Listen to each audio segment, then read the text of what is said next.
Hello, Terry. Hey. Long time no see. Good to see you. Come on up. You're on the P.I.G Variety Hour. Today we have Heir Apparent and Terry Gorle with us, as we've already mentioned. Terry, I would like to start. I believe was it December 21st, 1984 when you played the Moore Theater? That was the very first time I saw you. Yeah, that was our first show in Seattle. That's what I thought. So, just to give everybody perspective, I've also seen Raven, Slayer, many bands at the Moore Theater. It's a pretty big place. How did that wind up being your first show? Well, Ray Watson, who was managing Perennial at the time. Great band. Great band. He was also running the Moore Theater. And Derek had played for Perennial for a while, so we kind of had him in there. Ray had done us some favors in the past. So he offered the venue, and our drummer's parents put up a few $1,000s to rent it out. We hired Mike Fisher, Roger's brother, to run sound. Roger Fisher from Heart.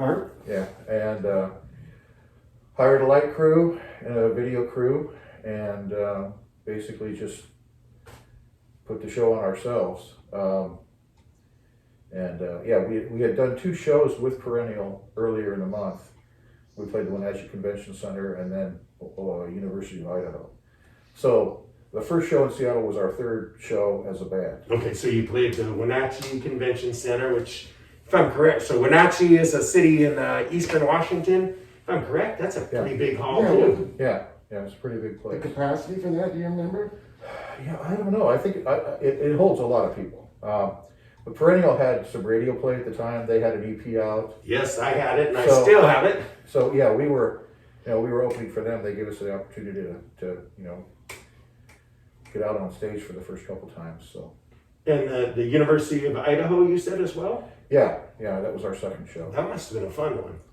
Yeah, it was. I mean, the whole thing was so new to us. Just getting out and seeing how people. I'm kind of curious too. Like, how long had you been together? Because I've seen footage from this.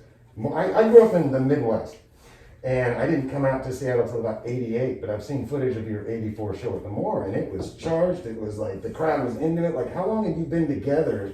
No, when I found out from David that was one of your first shows, I was kind of amazed. I assumed you'd been touring for years. So, well, actually, the drummer had been with us for about 3 months at the time. Wow. We went to the studio in July of '84 for a few days. Did our 5-song demo that my folks paid for,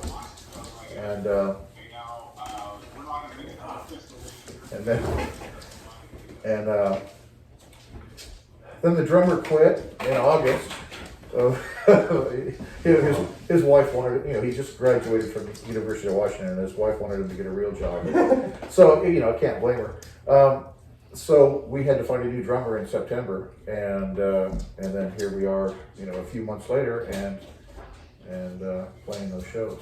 So it all came together pretty quick. But at the time, I was renting a house in North Seattle, where 3 out of the 4 of us lived.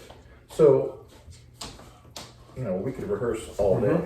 We basically did. We rehearsed every single day, and it was just full-blown writing and rehearsing and preparing. So, by the time we went out to play, we'd been kind of gearing up for it for several months. on a real steady basis. So That's what it feels like when you watch it. If I can just say as a fan, you know, it was a really charged crowd. You know, I think for me it's interesting because I had this experience growing up where I lived in a small town in Iowa, no record stores, no exposure. So of course I was into Iron Maiden, Raven, all that stuff. If I would have heard of you in '84, you would have been one of my favorite bands. You know, I just didn't get exposed, which I think is part of your story because it sounds like you got a lot of exposure in Europe as opposed to the United States. Curious kind of what happened after that. You have this amazing show in '84 at the Moore in Seattle, which for people that don't know, it's one of the major venues here, you know. It was the major metal venue, and that's without any you question. were here, you know, this is all. I was at the show. Exactly. I saw everybody at the Moore Theater, and that's where the big metal shows And like were. when I saw this, I was like, this must have been one of the greatest metal bands, you know, in the Northwest. And it's like when I found out it was one of your first shows, you know. So I'm curious, after that, obviously now you've got some momentum. What is the next stage after something like that? well, you know, a couple of the radio stations, KZLK and KISW, had some local metal time. You know, they would play local metal bands. So we had a couple of those songs from the '84 demo that they were playing in rotation. You know, we were doing high school newspaper interviews and things like that. So after that show happened, we had an opportunity a few months later to go to Eastern Washington University to do that Lifetime TV show, and it was live TV. So it was like April, I think, of '85, and we had already started recording the first half of the Graceful Inheritance album. I borrowed some money from some family and friends, got $5,000 together, and we recorded about the first half of that album. And we took a break during the recording to drive over to Eastern Washington University in Cheney and film this live TV show.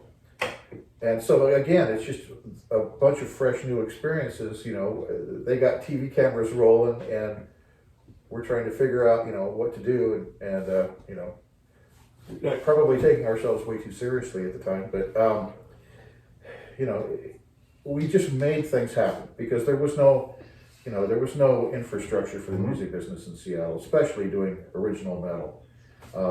You know, Queensryche was off and running, but they, you know, they had management, they had push behind them and everything. But for all the other bands, there wasn't really a local agent business to really make things happen. So you had to do things yourself. Mm-hmm. We booked our own shows. We rented out the Mountaineers Club in '85. We played Guerilla Gardens. We just tried to make our own things happen. When they played Guerilla Gardens, I believe I was the one that booked them there. So I was the booking agent, and I wanted Heir Apparent there, so I brought them and a whole bunch of other metal bands in there. I don't mean to interrupt here, but this is a fascinating thing we talked about a little bit, David. For me, just thinking that other people that weren't around or as familiar with Seattle metal in the mid '80s is, could you talk a little bit about Guerilla Gardens? Because it seems like that was a seminal, coming from a small town in Iowa, to hear about this place. So the Guerilla Gardens, which had two rooms, the Omni Room and the Gorle Room, was really at that time the only place to play. I think at that time the skating rinks had all kind of shut down and stopped doing it. The Guerilla Gardens was a fantastic place. I worked there for over 3 years. It was one of the most poorly run places, and I don't think the owner very rarely paid the bands the guarantees they were guaranteed. We had riots, and I mean, how would for people who don't know the Guerilla, how would you describe it? Well, from what I remember, it was downtown Seattle, Chinatown. kind of I don't know, it just kind of reminded me of kind of walking into a dungeon. Mm-hmm. And It was filthy with mice and rats. and we were in the part they called the Rock Theater. And it, you know, it was just like a two-tiered room with about a 2 or 3 foot stage. I've got a video of it I just found a few months ago. That's pretty historic. Oh, wow. And it's surprisingly good audio quality. Wow, The right guy was on. just walking around with a handheld VCR, and Awesome. and yeah, I put a couple of those songs on YouTube. But yeah, I can get you more copies of that if you want to see. That would be fantastic to see. Yeah, that's very historic. So cool. Well, you know, because it's also interesting. What makes me think about is that I think I think about like kind of when metal was taking off and when it was really big for me when I was in my teens and in the Midwest, is what I've since learned about Seattle is that there wasn't like this, there was a very vibrant metal scene, but there wasn't like a bunch of venues where you could play. And I don't know if people are really familiar that you would have to do a lot of this booking venues yourself, correct? And like, Yeah. how did you make it work? Because it seems to me that there was a very vibrant metal scene. Like there was a lot of like crossover with punk and metal, people that listen to Kiss started their punk bands and everything. You had your own scene here, like before grunge that the rest of the world found out. So I'm curious how you forged that path. And let me. I said a lot. Let me interject here too. There were a lot of metal bands, and they were playing the bars. That's what I was wondering, right? Heir Apparent played the all ages. God. Oh, okay. Did you do a lot of the bars, or mostly just the all ages circuit, which was great? I think the first time we played a bar show would have been the Riviera, which was kind of a restaurant bar in Linwood, and that was in '87. But yeah, most of the time, we would rent, and I was a sound man for bands for years. I was Culprit's sound man. Okay. And ran sound for a bunch of top 40 bands for several years while I was trying to, build my own groove. So I got to see what worked and what didn't on a nightly basis, right? Even though it was top 40 most of the time, aside from the Culprit shows, just being around the scene and seeing things. So I had a lot of ideas in my head about what I wanted to do, and then when Iron Maiden became the biggest band on the planet in '83, it was like, okay, the writing's on the wall. This is the new thing, right? So, and then Queensryche took off, and it was like, well, okay, there's not many venues here. There's Astor Park, which we never played. There was the Riviera, and there were some halls to rent, the Mountaineers Club. That was sort of my impression. And some high schools, if you were lucky enough to the high schools were the best. Yeah, that's exactly. We played the Drummers High School, and we would do interviews with the high schools that we came from, just to get promotion. Paul was from Bothell, so he did Bothell thing. I did Shorecrest, and Ray did Tahoma, and so we kind of covered the area as far as trying to promote ourselves, because back in those days, pre-internet, it's you go print up 500 flyers and tack them to telephone poles. Right. Now, when you said Ray did Tahoma, the Tahoma up here? Tahoma High School, yeah. Wow, Yeah, we are a few miles from Tahoma High School right now. Oh, wow. Now, that's one thing I admired about Heir Apparent, because I was a little kid in the scene, and it was, they didn't play often, but when they did, it was all ages. And you got to see them, and they were very professional shows. Now, you had mentioned you were a sound man. Now, correct me if I'm wrong, but I believe you did sound for Nirvana a couple times? Just once. I was working with a top 40 band in Hoquiam, and they were there for, I think it might have been it was at least a week. It might have been a 2-week gig. And on a Friday night, they said, hey, we've got another band coming in tonight, and you're going to run sound for us. And it's, oh, okay, great. So, and it's Friday night, the place packs out, and it's Nirvana. And so I ran sound for them. And I'd never heard of the band at the time. This is of course not. Yeah. This must have been, boy, 84, 85? It might have been 80. It might have been 86 or even 87. Okay. But I remember, and I wasn't really into punk. Sorry about that. No worries. But I remember thinking, wow, this band has some really catchy tunes. They got some great melodies. They'd be really, this could really be something if they knock off some of that funky stuff. Awesome. They might have a shot at singing. Because when they did the Fast and Furious punk stuff, it was like, okay, that's that. But then they would do these other songs, and it was like, it was all melodic and everything. It's melodic. It's really catchy. Yeah. It's like, wow, this is I could relate to that. I mean, I was a total Iron Maiden metal guy, but I appreciate anything that's got melody to it. Yeah. Where you can understand the lyrics. So, and that was my impression of that band. Come to a few years later, they're the biggest thing in the world. Yes. So just to put the sound man of Nirvana in perspective. Nirvana outsold Jimi Hendrix, outsold Heart. They are the biggest band in the history of the state of Washington, and Terry did sound for them. One night. Yeah, my claim to fame. And see, I owned a PA system. That's how I got into doing that. So the same PA that we use to rehearse and everything is the same one that that I used for all these other bands and Culprit and everything. And you mentioned Raven earlier. I had gone down to run sound for Culprit when they played with Raven in Portland at Starry Nights, I think it was. Oh, okay. Starry Night, another great historic club down in Portland. It is finally gone though. So. You said you played with Raven, or you did this? I did I the ran sound. sound Gotcha. for, Okay. for Culprit when they opened up for them. Okay, gotcha. Yeah. Culprit was a fan. A lot of people who see this show will know who Culprit is, but for reference, Culprit was one of the earliest Seattle metal bands. Was that 85 or 84 that Guilty as Charged came down?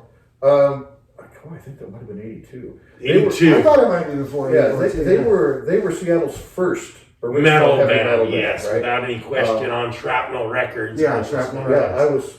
In fact, I was renting a house in Lake City. John and Scott were roommates with me and my little brother, and when Orpheus got together and formed Culprit after they saw Amethyst at a gig and talked a couple guys into leaving, so I was right there at the beginning of that whole genesis of Culprit's formation. Oh wow! No, was that John Duvall? John Duvall and Scott, yeah, they were both living at the house. So today's episode and all future episodes are also being broadcast in Holland and Belgium on For the Passion, Not the Fashion. Nice. And they have their own record label, and they are actually releasing Duvall, which is John's band after Culprit. So, and this show is being broadcast on their channel as well. All right, let's get forward to 1986, Graceful Inheritance. Now, it originally came out with this cover. And it's been refreshed with this cover. Before we get into the album, it's a very comical story about this cover. And tell us about the first time you saw this cover. Well, I was horrified. Well, see, Matt Bazemore, who was almost our drummer before Ray, we auditioned both of them at the same time. We chose Ray, but it was Matt and Ray were neck and neck in the running for being our drummer. And Matt had done the artwork on the Warning album for Queensryche.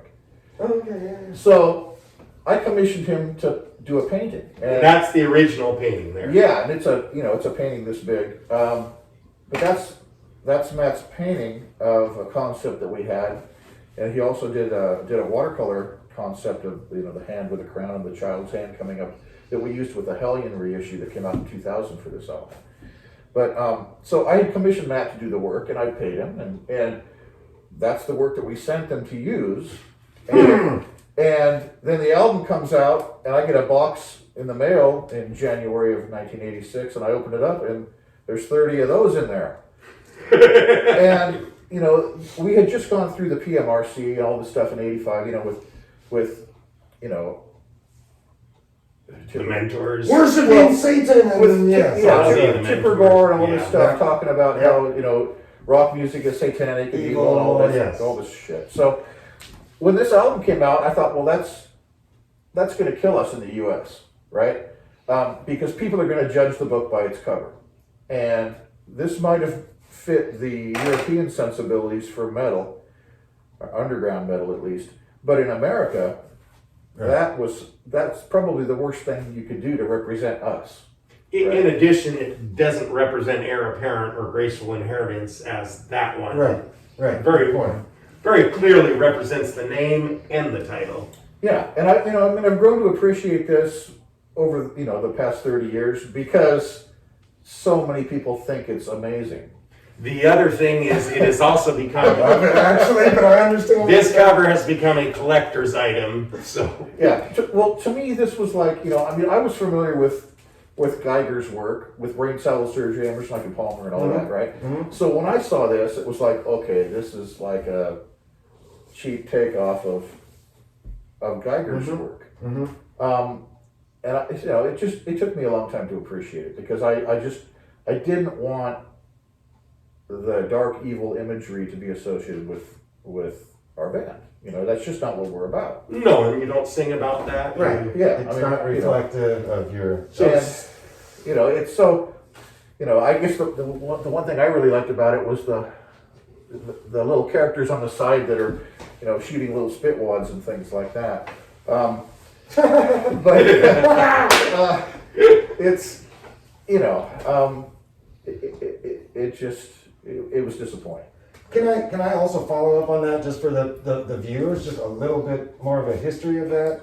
And correct me if I'm wrong, but I think what happened is you had a record deal, and it was a European, with black just so you dragon. can kind of get the understanding of this. This was, you're not like meeting with these people in their living room. They're overseas making these decisions without your knowledge, correct? Yeah, and we wrote the contract so that we would have approval rights. That's what I thought too. If you want to do something, that's fine. Of course. Just run it by us. Let us see it. Let us approve it. And they did this without talking to us. So this is what was submitted. So imagine this: you submit your art. They say, "Hey, no problem. You have the final say. This is what you get." So that's kind of the setup. And this artist, they used Eric Larnoy for all of their albums. Manila Road Explorer. They had a bunch of artists, and he did all of their album art. And he's really a well-renowned artist in the European scene. So I feel bad that he found out that we weren't happy with his work, but Oh yeah, interesting. It wasn't his work, it was you were unaware of it. yeah, it's just that, Representing me. it's if we didn't have something already that we were counting on, that I had paid for, then I wouldn't have been so upset. But the fact is, it's like, hey, I've invested in this, and now we're not using it. So it just felt like a slap in the face, which was a bad way to get off on a good Record contract. Yeah. You don't want them breaching the contract before the album's out. Before it's even out. So, Now, they also did some good things for you. So, to set the scene, this is 1986. Vinyl was pretty much gone by 87. And most of the smaller labels, such as mine, for a little while there, we were doing cassette only. Because CDs were just too too expensive to manufacture. Nothing like today. And back then, CDs went for $20, $25 in the store. Now, in 1986, the only people putting out CDs were major labels. But if I'm correct, Black Dragon put out the first independent CD in Europe, and it was actually this album. Yeah. They released that in October of '86 on CD, a month after we had given them official termination of the contract. So technically that was illegal, right? Oh my God. So, and I had to, the only CD that I've got, I had to buy at Silver Platters. And that's the only album that I've got. So, but it's, they did bring us to Europe a few months later, which was great. But then again, it ended poorly in the fact that, well, it's kind of a double-edged sword. In 1998, they gave Metal Hammer Grease permission to release 16,000 copies of that CD in a magazine without my permission. Oh man. Was that Metal Hammer? Yeah. That was on Metal Hammer, okay. Yeah. So it made us, it gave us popularity in Greece in the year 1998, which has, given us another 20 years of interest over there, but it was illegal, and it would have been nice to get paid. Yeah, because that's the one thing that never happened in any of this, right? A great fanfare for a lot of things, but yeah. The story of a rock band. It was getting a big component did not come. Fame and misfortune. Yeah. Now, was it that same year you opened up for David Lee Roth? That was in '88. That was 88. Well, as long as we're on the subject, This is a great story. Please tell us. Well, let me patch in a few holes between Sure. the European tour and that. We did the European tour for 6 weeks in '86. We get back, and we get back, and there's no interest in America. Was the tour with Savage Grace? Yeah. Oh, great band. Wow, that was good. So I think we played about 15 shows over there in a period of 6 weeks. Maybe we can dive into more of that a little bit later. We came back and we had nothing, right? Time to pay rent, time to find a job. There's no interest in America. Nobody in Seattle knows who we are. There's no scene. And still true today. And during that time, it was a really bad time because Reagan had just flown jets out of Germany to go bomb Gaddafi's palace, and France wouldn't give us permission to fly over their airspace. So we took out the French embassy. So here we are, Americans, flying to France during a time when everybody hated America. There was armed machine gun guys in the airport at Paris looking around for because of all the terrorist threats and all the crap that was going on politically. So the label flew us out of Canada. We couldn't have any American ties. We had to be Canadians, right? So we flew in Air Canada, and we flew back from the tour into Vancouver and then had to drive home. Well, U.S. Customs confiscated all of our gear on the way back because we went through the Belgian border at 2 o'clock in the morning and they never signed the carnet that had all of our equipment list, all of our paperwork. They took autographs and they took albums, but they didn't stamp our carnet. So we get back and U.S. Customs says, hey, we're confiscating your gear, you owe us $8,000. So I'm looking for a place to live and a new job, and I've got an $8,000 bill and all of our stuff sitting up at Customs. And it took me 6 weeks to get them to release it. Did you have to pay them? No, I had to pay my lawyer, who sent a bunch of letters and tried to explain the situation to them until they finally got the customs office in San Francisco to release our gear. So they send me a letter granting release. I got to drive up to Blaine with Blaine is on the Canadian border in Washington State, right by Vancouver, Canada. Yeah. So we have a couple 6-foot anvil cases, 6 feet long, 3 feet wide, 3 feet high. A couple of them. They weigh 500-600 pounds apiece. All of our gear. Derek and Ray couldn't help me, so my wife and I jump in my '65 Chevy van. We drive up to Blaine. I've got this letter saying release the equipment. I go up to Customs, I hand it to them. They're pissed because they thought they had a paycheck coming. They're pissed that the San Francisco office let us off the hook. So 6 of their guys are standing out there taking a cigarette break. None of them would help us load the gear. So my wife and I are lifting up a couple 600-pound anvil cases into the back of my van. And we finally fit them in over the wheel wells, so they both fit. We'd never tried that before, didn't even know it was going to work. So we get home, we realized that they had crowbarred the cases open to identify what was inside. They were sitting outside for 6 weeks.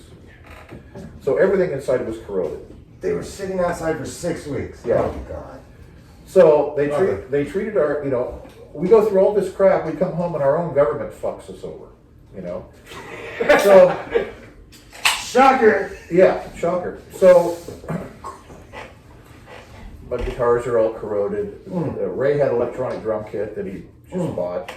Everything's destroyed. Everything's just shot. And so we'd take everything apart and fix it all up and try to, salvage what we could out of it.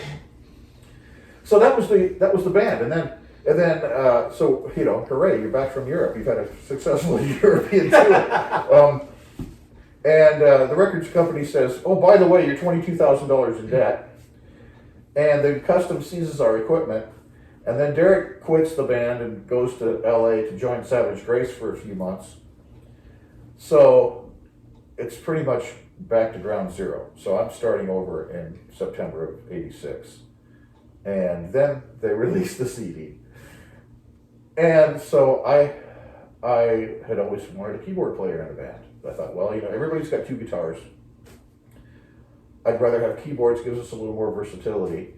And we needed to make a living. We wanted to make, we wanted to make a living. We wanted to be a professional band. And the only way to do that was, in America, was to get on the radio. You have to write a hit. Everybody wanted a hit. They wouldn't talk to you if they didn't see commercial sales. So, I'm desperate. I'm in debt to my family, my friends for the recording of the album.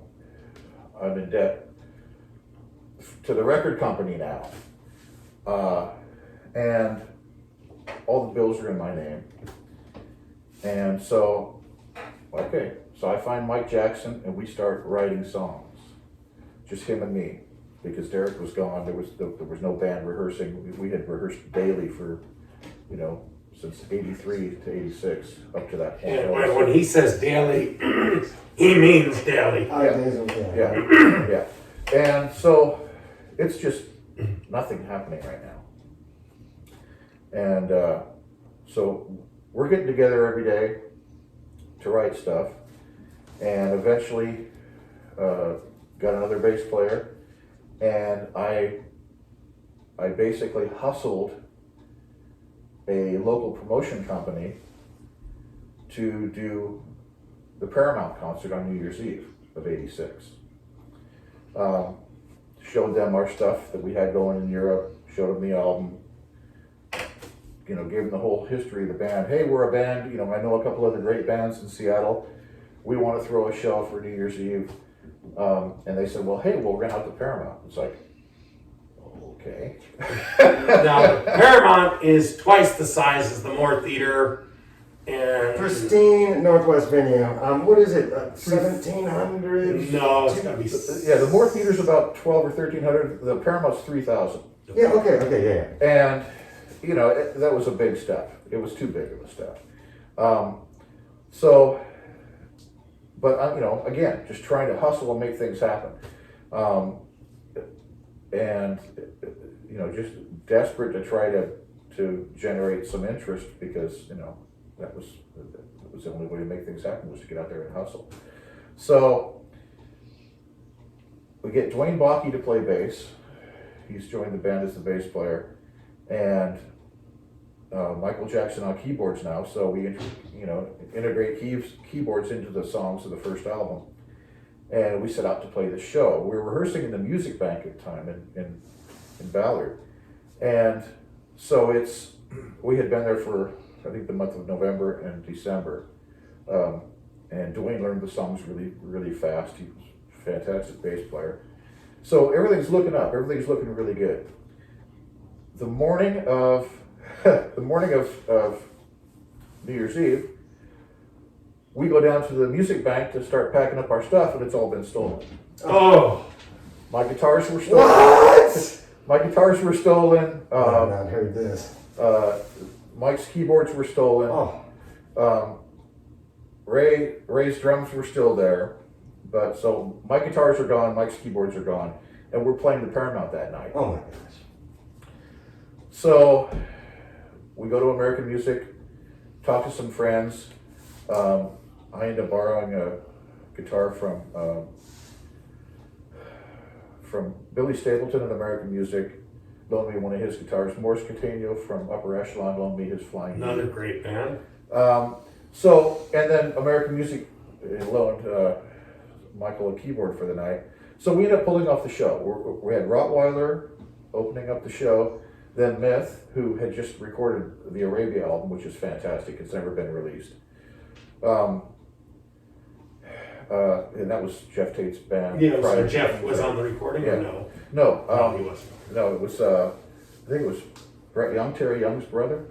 It's kind of funny. Our first show at the Moore Theater was with Soldier, which were the other two Young brothers, the twins.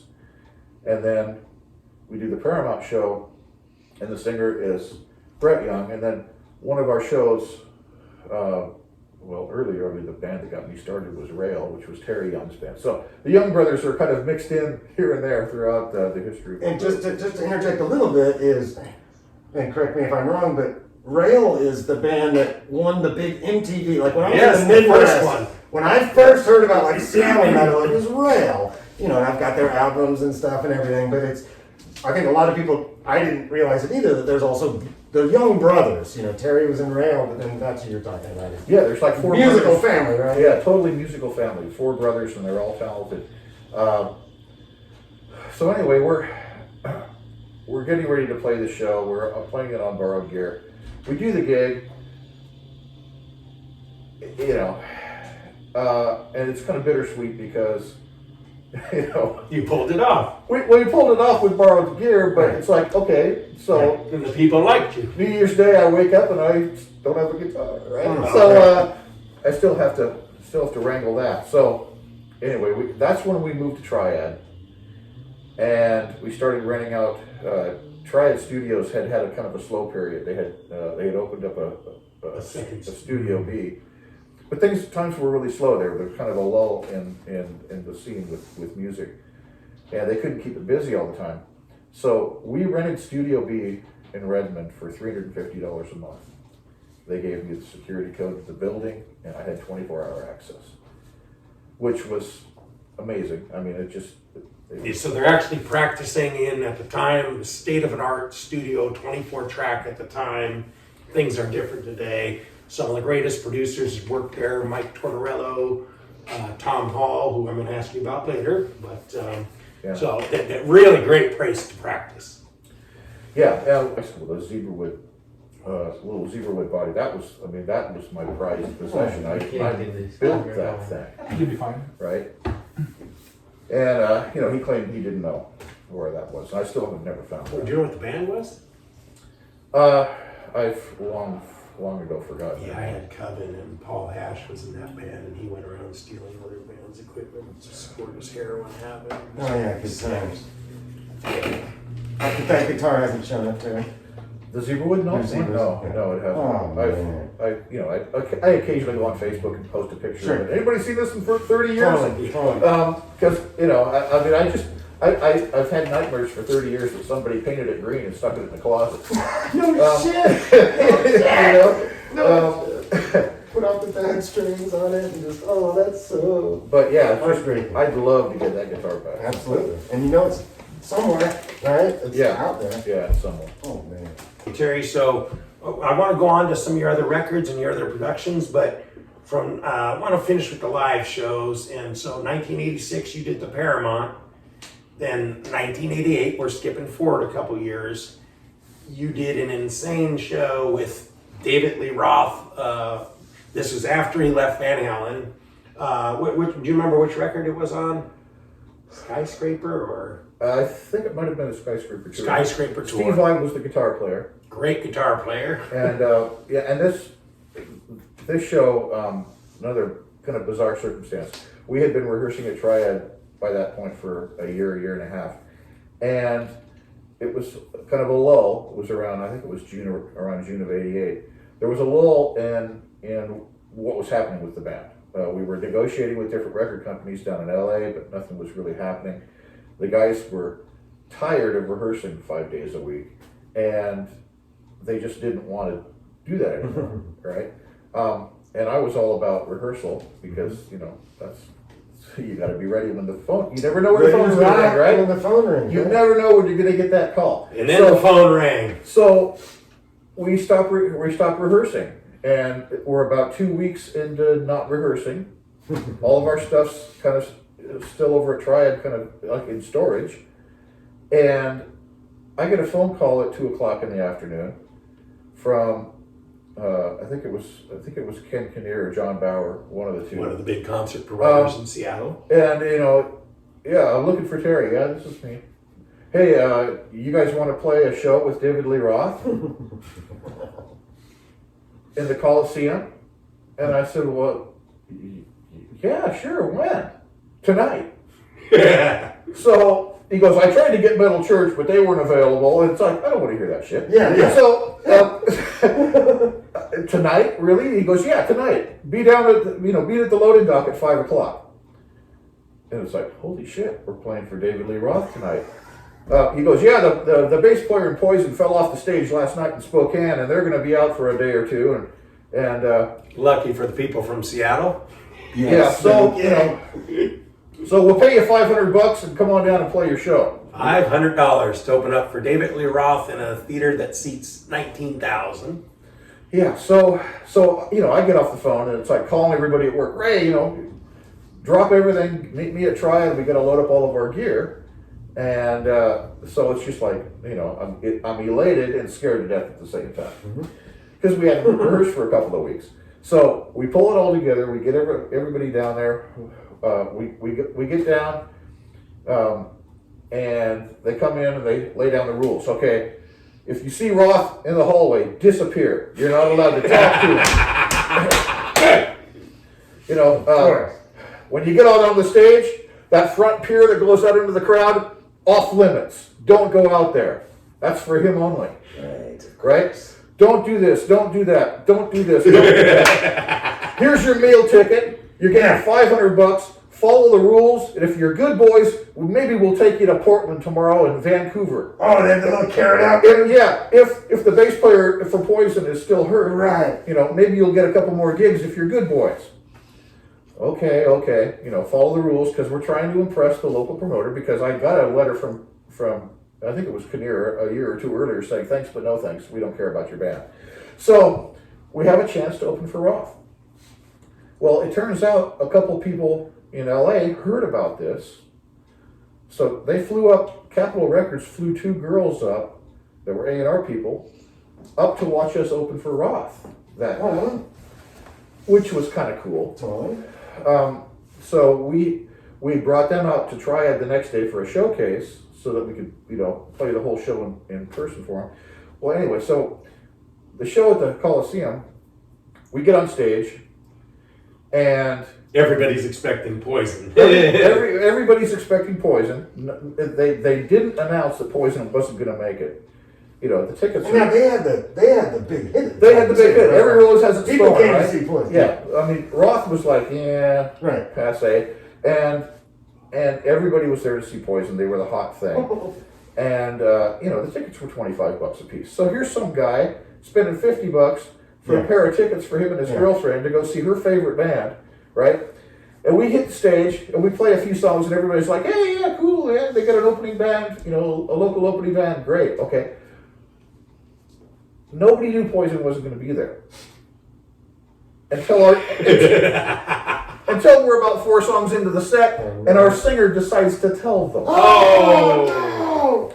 Hey, really happy to be here tonight. Sorry, Poison can't make it, but we're going to blah, blah, blah, blah, blah. And I'm looking at Steve like, oh my God. Wrong words. Okay, so this hush falls over the crowd. I mean, 15,000 people going, like, and quarters and tennis shoes and shit start flying out. And it's like, introduce the next song, man, and make it a fast one. We got to start kicking ass, right? So he introduces a ballad. Oh. So we go into a ballad, and we're sitting here, and I'm moving around the stage, dodging the flying stuff. Oh my God! Coming up because people are upset. It's like, hey, what the fuck is this? So they're taking it out on us because the promoters didn't have the balls to announce the Poison had to cancel. So we do another couple of songs. Steve's flustered. He pulls us off stage 20 minutes early, which only pissed off Roth's crew that much more. Oh yeah, because they have to come on early. Because they have to come on early now, or make the crowd wait. And the crowd knows. The crowd's upset. They're probably thinking, Roth could come out as the headliner and say, "Hey, Poison had a problem, blah blah blah, but I'm here to kick your ass," and everything would have been okay. Right. We prevented that from taking place. So, the only good thing about it was, and because we pulled off early, okay, we didn't get to go to the next night in Portland or Vancouver. We got. Do you think that would have happened if you played, but you know what I mean? Or Well- you think that was a little more of a dangle? It might have been a dangle, but it would have saved them the hassle of having to find somebody Yeah. for these other Yeah. shows. Yeah. And so, yeah, it might possibly have worked out fine for us. So the only thing that made it cool was that, well, not really cool, but a little bit cool, is when Roth hit the stage, 3 times as much shit flew up on him. Right? So,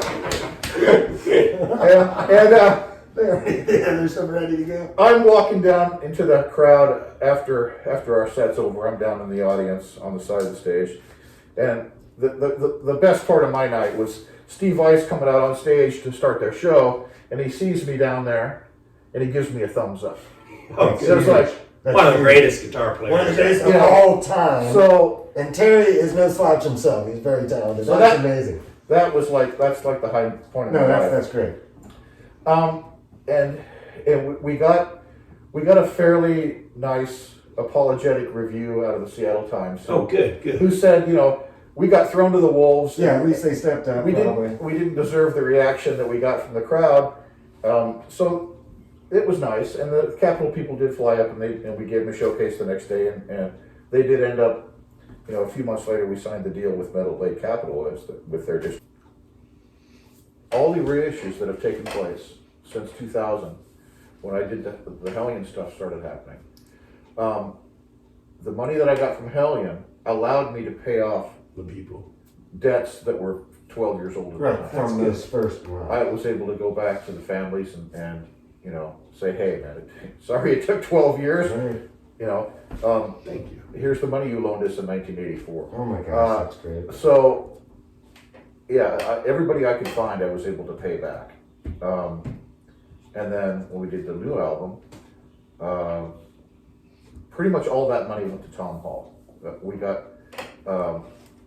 got about half what it cost to make from the record Is company. Tom retired or is he still going? No, he's still going. Yeah, I He talked just to works him out of a his month house. ago. Okay. But yeah, his time on this album was over $10,000, and we got 6 from the record company, and then we got an extra couple on the second pressing, so I was able to give that straight to Tom, and then my wife and I paid the balance ourselves. We made a couple thousand extra. Well, yeah, so you have to. Well, I mean, it's all the guys in the band knew, hey, this is going to cost us more than we Yeah, got. if everybody in the band would contribute If everybody would $500, it was- Exactly. If everybody It's would contribute, yeah, this would really It's make it the easier. same but- story with every band. A couple guys contribute and the others don't, and it should be an equal thing. I'm an avid record collector of metal, punk, pretty much every type of music, but I want to touch on some of the record labels you've been on. So, with the exception of Shrapnel Records, which is a great San Francisco record label, which you actually had some odd connections to, but with the exception of them, you've been on just about every metal label I can name. So, Have we been on Shrapnel? I don't think so, but Okay. that was Because Culprit's label, and you had some connection there. That's the only one I can't find you on. So, obviously, the original release of Graceful Inheritance, this one was on Black Dragon out of Europe. What country's Black Dragon? Is that France? France. France, okay. Yeah. And then Graceful Inheritance has since been reprinted by one of my favorite labels, Northwest Metalworks. And they've actually got this version here, which is on black vinyl. And then I've also got this beauty, this gem on this beautiful, beautiful yellow vinyl. Ooh, I'm jealous. Yeah, I collect mustard records color. too. I like that. Well, this one is Better hold on to that when number I take off today. this is Say, number 108 of 500. So Ooh. this one isn't going out of this house. Ooh, that you know of. It's So- early, Now, has anybody else? Graceful Inheritance has been released by other people too, right? Yeah. Hellion Records. I signed the first reissue with them in 2000. They didn't release vinyl. They put it out on a CD And Hellion is based out of. out of Germany. Okay. Now, you've also been on No Remorse. You've been on Hammerheart. You've been on Vic Records. You've been on Roadrunner, Far East Metal Syndicate, Road Racer, Death Rider. Any others I'm forgetting? Oh, I'm forgetting this one here. Well, that's Floga. We're gonna touch on this because this is the masterpiece. A few that you've mentioned are in the works for this year. Graceful Inheritance was out on Black Dragon. Then the first reissue in 2000 was on Hellion. Death Rider was 2012. They put out 1,000 copies to help Oliver, who is the promoter of KIT and the Metal Assault festivals. And that's his label. Where is Death Rider located? They're in Germany as well. Which one did they put out, Death Rider? They put out Graceful Inheritance with a bonus track of the DVD of the live TV show that we did at Eastern Washington University. Okay. So it was a CD DVD package, and then the Northwest Metal Works did the vinyl. Hammerheart is going to reissue this album in That's Graceful Inheritance. 2021. Yeah, with that cover. They say they're going to get that artwork. I don't have any connection or authorization to deal with that, but they said they're going to deal with it. So we'll see what happens. We'll see what happens with that. I would prefer that they didn't use that, but. And then, of course, my favorite record label put out this one. This is on Metal Blade, which I know you had your experiences, but as far as a record label, they put out some of the greatest bands in history. Yeah, that was the Metal Blade Capitol deal. They had Capitol distribution on that, which was, potentially a really big, important thing to have Capitol for global. Yeah, I had at the time I had to deal with Enigma Capitol, and then of course they went bankrupt at the time. They owed us about $240,000, and it absolutely killed the Everrat label. So this is on Floga Records. I'm unfamiliar with Floga. It's a Greek company. Okay. And they did a triple vinyl. I think they put that out in 2015, I believe. But that's basically, it's basically all of our demos. It's got the 1984 demo that we did at Triad. It's got the 1987 demos that we did with Steve that ended up being on the Triad release that Hellion put out at the same time as Graceful Inheritance in 2000.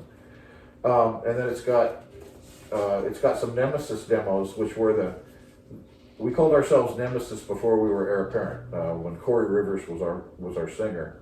And we wrote 7 or 8 songs with a couple instrumentals on that as well. So this is a triple album of just demos and rare stuff. I do not have this. That's a piece I must find in my collection. That looks pretty special. I think you can get this at Discogs. Okay, I'm going to buy it at Discogs. That is fantastic. Now, you don't have any of the Japanese versions of any of these records, right? No. And this one came out in black vinyl and green vinyl. Ooh. I think this is the green one here. Is that green? If it's green, let's bust it out. Oh, it's so pretty. Now, Northwest, wow, beautiful lime green. That's gorgeous. Oh. Now, Northwest Metalworks currently has something else coming out by you. They're going to reissue One Small Voice with remastered songs. I'm putting that out with only Heir Apparent songs. When Steve came up and joined the band in '87, he brought a couple songs from French Kiss with him along the way. And plus we also had a cover of Sound of Silence on the original album. And so there was a bonus track that we recorded on the original album for those sessions that never ended up making it on that album.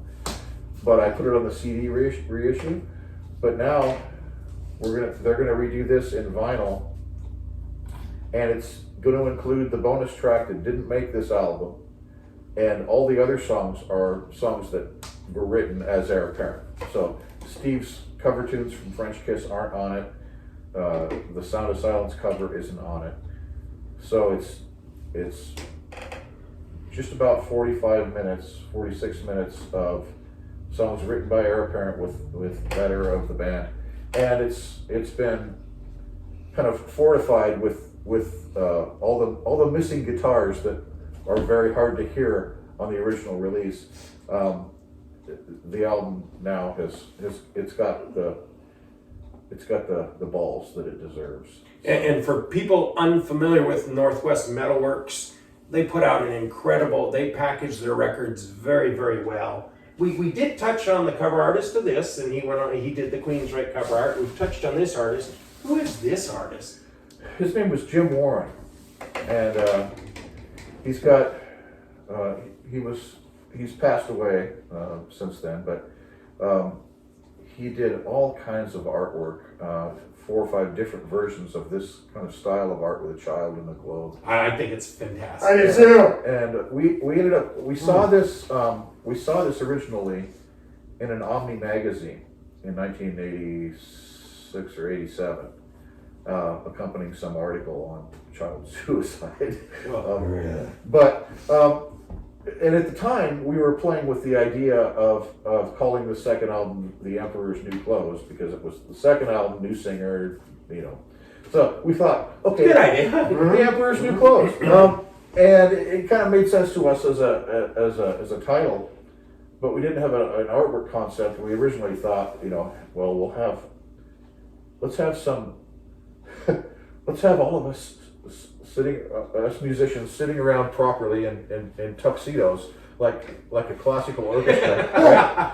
We'll have all the musicians sitting in a semicircle with our instruments poised to play, and the conductor will be some big fat guy who's naked wearing a crown, and the camera shot will be behind him. So it's his butt, and then the 5 of us in a semicircle, and we ran that idea past Metal Blade, and they said, fuck that. So we didn't end up doing that film shoot. But then, they bought this piece of art from Jim Warren. Yeah, it's gorgeous. And then I've since taken it and done some digital enhancement for some reissues and stuff. So this is the release on No Remorse Records. What about the cover on this one? I love your cover art, including the one you don't I like. do too. I like them all. I do like them all too. I made that. You made this. Really? Yeah. This is a very, very good job. So, and that one's beautiful too. Okay. Now, recently, Northwest Metalworks also put out this book, Rusted Metal. It has, I believe, is it a 9-page or 7-page interview with you? I haven't counted. I think his is 9-page. It's longer, yeah. You also find an interview with me. That one's 7 pages. It's a history of pretty much every metal band from Seattle from 1970 to 1995. Includes the bands he mentioned, like Helm's Deep, Myth, Culprit. Snowblind, right? Right. But Terry has a dominating big interview in here, and it is a fabulous book. So they're doing One Small Voice, and is anybody redoing this one? Well, that's only 2 years old, so No Remorse is still. I think that it went into a second pressing, and I haven't got any recent status updates, but everything's slowed down quite a bit. Yeah, the COVID killed the world. But yeah, I'm guessing that they probably still have some of these left to sell since they went into the second pressing. They were happy that it did well enough to need a second pressing, and obviously so were we, because it helped pay back time. Now, so we've covered the shows in the U.S., which are, a few of them were disasters. I want you to, first of all, and for our fans in Holland, you have a couple of reissues coming out in Holland, or they're already out? No, they'll be coming out later this year. Okay, so you people watching on For the Fashion, Not the Passion, what label's putting them out? Vic Records is going to redo this in CD format on a double CD with an extra 3-song trilogy that was recorded in 2003.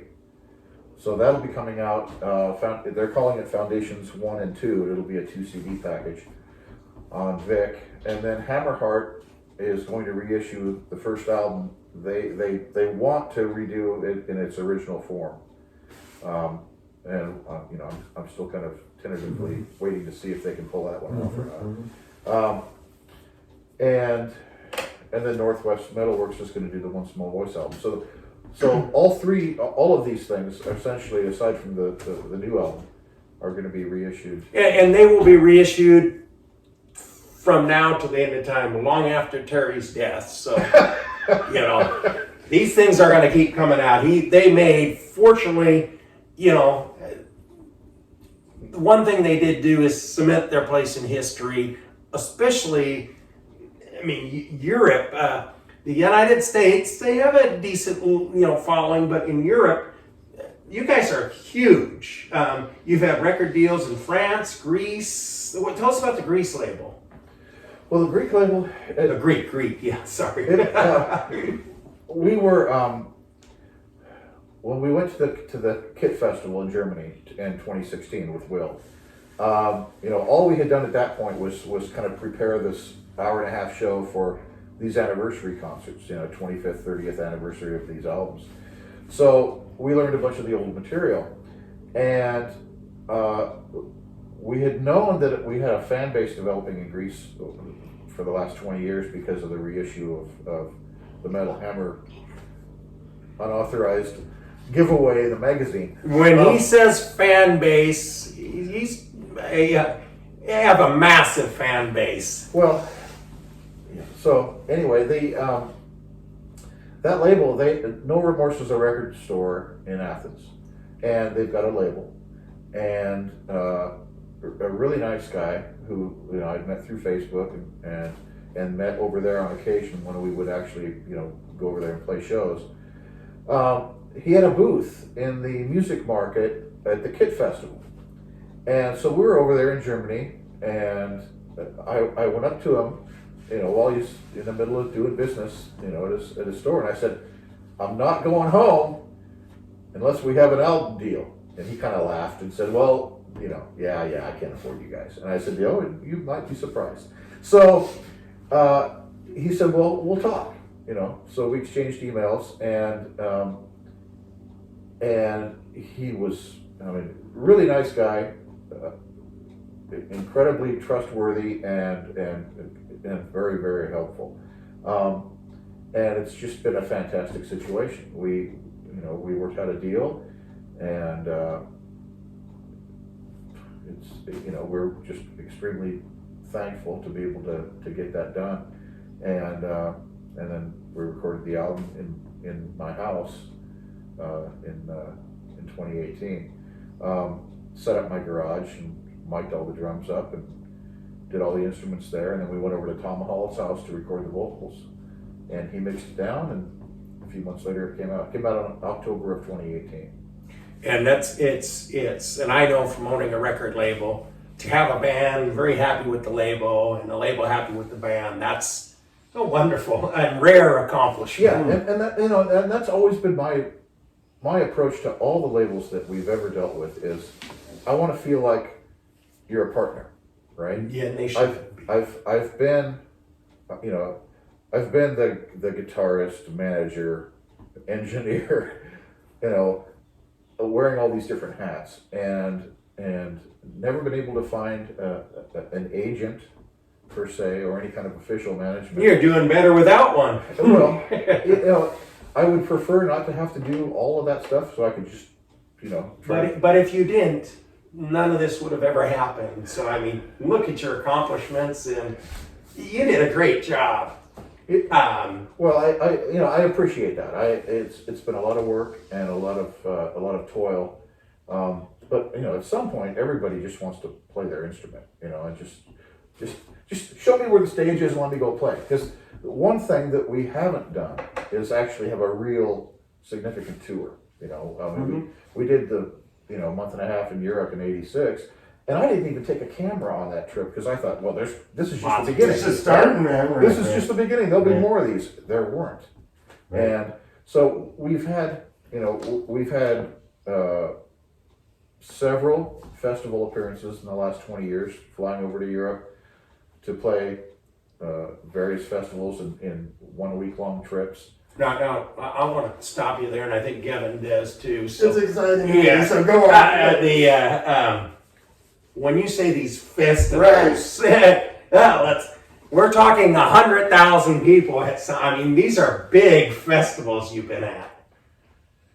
Well, But it is. I think it's really fascinating because you've had this Northwest experience where obviously you have a cult following here, and it's probably bigger than cult, but just because you didn't have all the exposure, it's very fascinating for me that you could book a gig here and, maybe sell out a 500. I don't know where you're at now, but the fact that you go overseas and you're not bottom of the bill, he's not opening up. No. They are headliners at these festivals. It's just really fascinating for me. And as a musician, what does that feel like? You go over there, you're treated with respect, they love you, people, and then you come back to your little apartment in Seattle, I'm not really asking a question, but I want the fans to understand the appreciation of how large this is. But I'm also curious as a musician, your take on that. And I'd also like to know, what's it like to play for these gigantic audiences? That must be just thrilling. well, And they're there for you. I'm just very thankful. I mean, it's a humbling experience, right? I can imagine. I can. Because in my real life for 20 years, I was just I was in construction. I was just a tile setter. I'm on my knees all day setting tile, and then somebody wants to say, hey, come on over for this festival. Here's $8,000 for airfare. We'll see you in a year. Be ready. It's very flattering. I mean, it's a great experience to be able to do something like that. It's got to make that David Lee Roth audience look like nothing. Well, no, It's a sea of people. Not really. I mean, it's the Wacken Festival was in 2000 was the biggest festival that we've been at. That particular year, I mean, Wacken has grown over the years to be this huge thing. Right. At that particular time in 2000, there was probably 40,000 people there. That's unbelievable. But we weren't, that was our first reunion show, and we were one of, 40 bands. Yeah. Right? So they've got 3 stages and 40 bands.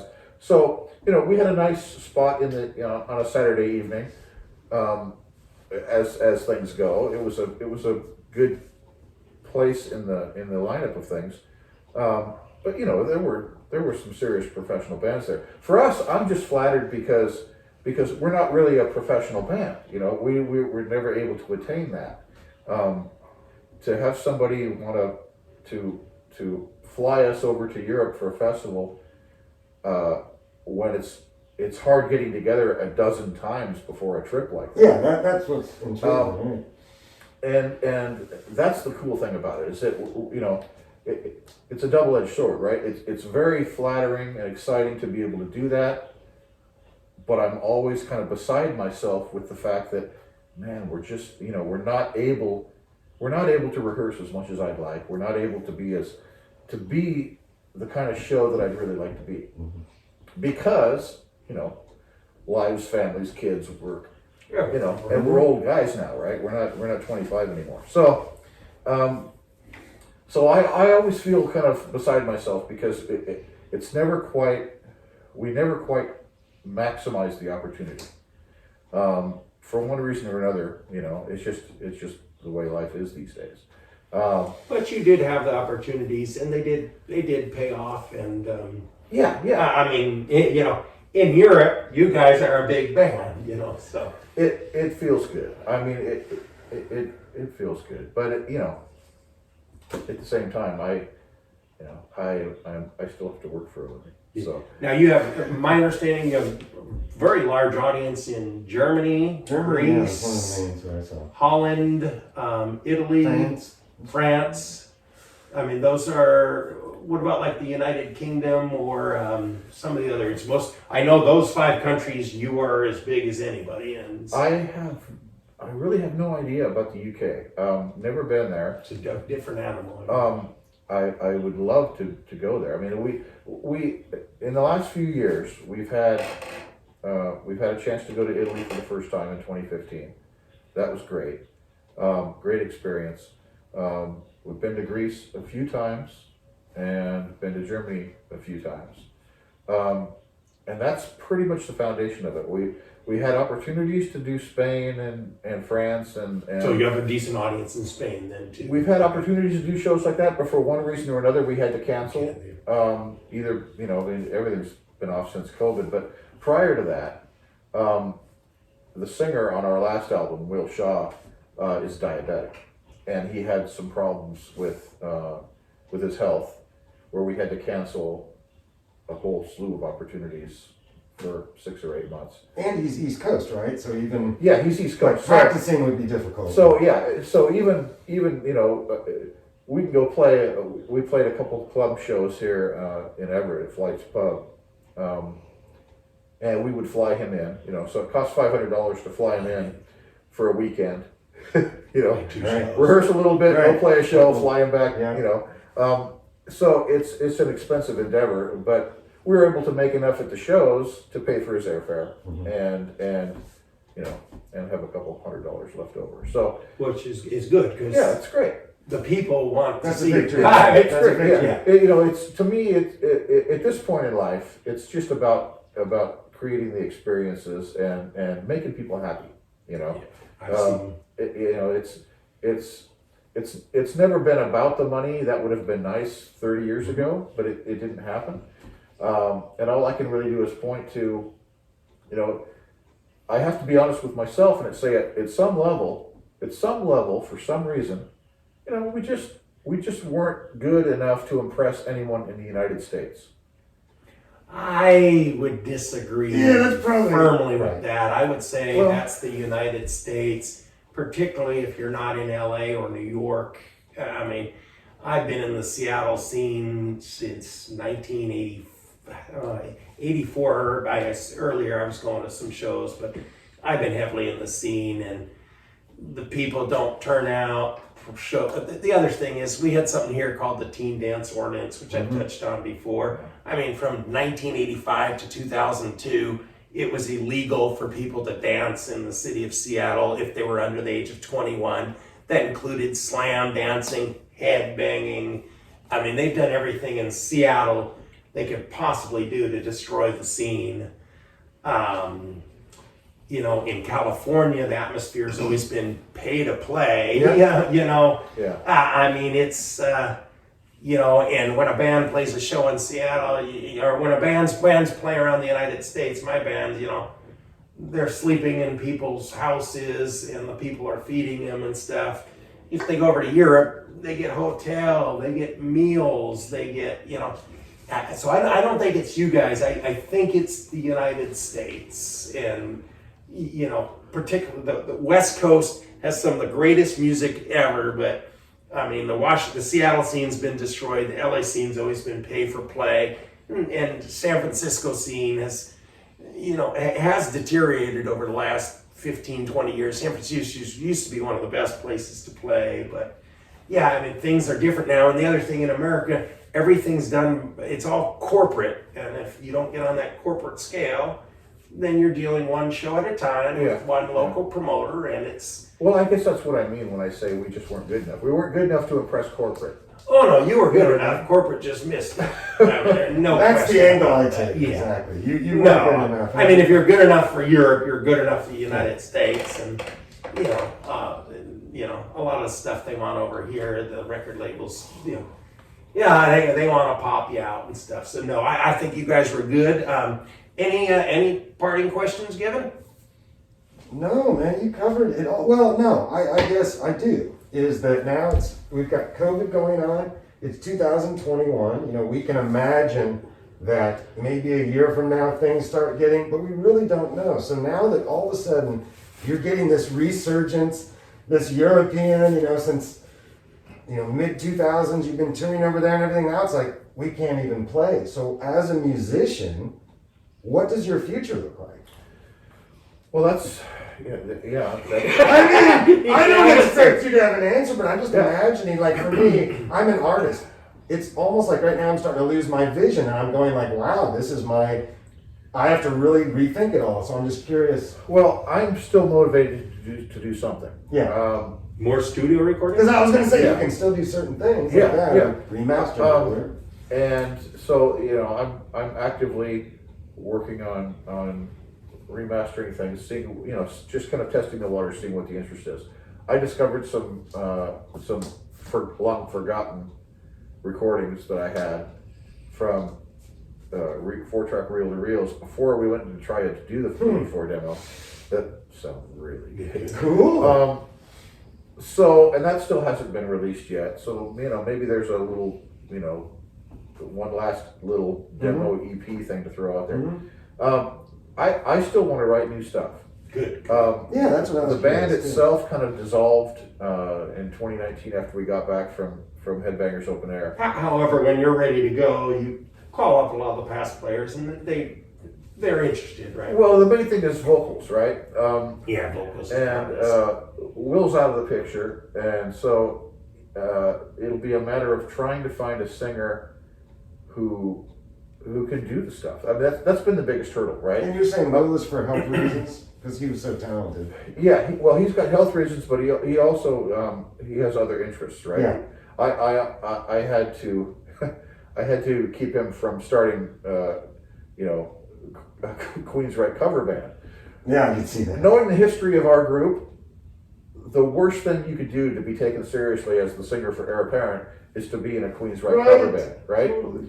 But and I have a lot. I've read a lot of people compare you to Queensryche, and I don't see it. Like I said, I see Rush, Emerson, Lake, and Palmer. I don't see Queensryche. well, they did that especially with the One Small Voice album because of Steve's vocal range. Right. That's where I see the comparison. And so that immediately made us Queensryche clones. Right.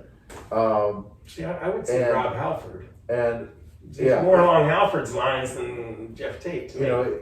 But for us, I guess the difficult thing now is, Paul has a unique voice, right? When Steve came in, Steve had to try to adapt Near Paul. Paul's songs, but he had a totally different voice. He was able to pull off about half of it. Some of it just didn't work well with his voice. So it limited what we could do. So we focused on that material with him. You have to always put the best foot forward of the singer you've got. And then, so in 2000, when the reissues came out, all the way through the last 20 years, I had a couple different forms of the band in the early 2000s played locally. But it was a matter of finding a singer. Peter O'Rulian was our singer for a while. We did things from the first 2 albums. Finding a singer who could cover both of the previous vocalists stylistically and still make it work, right? Singers are always the hardest thing to find. Finding a good singer is a needle in a haystack. And this band can't exist without a really good singer. No, you need a really And not only very difficult vocals. the vocals are very hard to do, and to do it for 90 minutes, a 90-minute show. Oh, I was going to say, imagine doing a tour or something. I mean, that was the thing about Will that was amazing, is that he could actually sing for an hour and a half. He was good. And he could pull it off. Yeah. But it took 20 years to find him, right? And those guys just don't grow on trees, right? So for us, again, having 3 albums, 3 studio albums with 3 different singers, I still want to record stuff. To find a 4th singer who's capable of doing material of the other 3 plus whatever we do now, it's going to be that much tougher. And I'm an old man now, so my wife wants to go sit on a beach and drink wine. She doesn't want me out there in a band playing. Your wife is wonderful, but she's wrong. You belong in a band. I still want to play and I still want to write stuff. There's still music I want to do. Oh yeah, you still need to. You're responsible to do music for the people that love it. And if I have to end up singing it myself one line at a time and just putting out a studio thing that I could never do live, so be it. Right. But hopefully, and there's always opportunities also. If I can't find a full-time singer, which is very hard to do because the singers that are good, that have shown interest, are living in various places around the world right now, and they've got active bands that they're with. So maybe I do an album and I write 10 songs where I've got 5 different singers and each doing a couple songs and it's just a project. Maybe that's what ends up happening. I don't know. Well, whatever, just keep writing. Yeah. We love it. So in conclusion, first off, do you have anything else to add? Boy, I don't know. We've Covered a lot. We've covered a lot. Your editor's going to have his homework. So yeah, in conclusion, there's rumors of gas. So we recently started getting the Metal Fest again, and then COVID killed it. Rumors are flying that you're headlining the next Metal Fest in Seattle. We were supposed to headline the first one. We were supposed to headline the second one.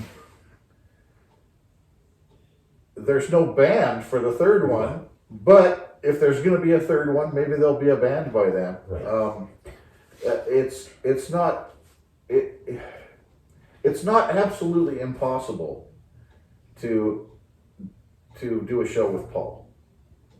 That might be possible at some point. He's active again. He's singing in some projects.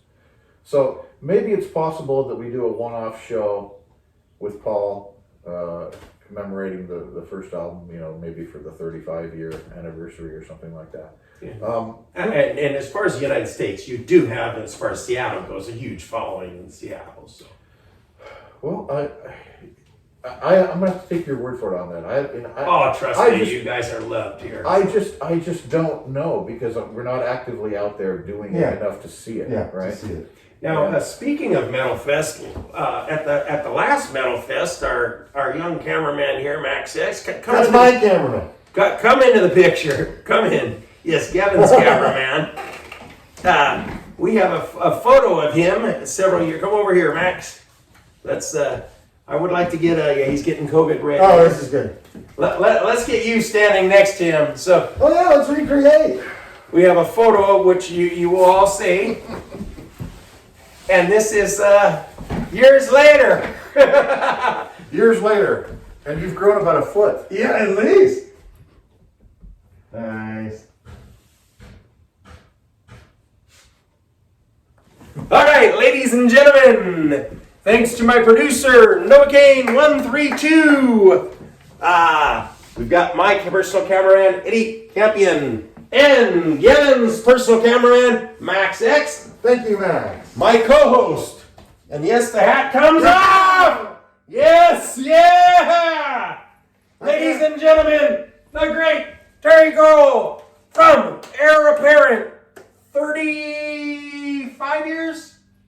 Yeah. 35 years in the making 35. On the stage of the P.I.G Variety Hour. Thank you for appearing on the couch, for receiving we have some prizes for you. Oh, departing gifts.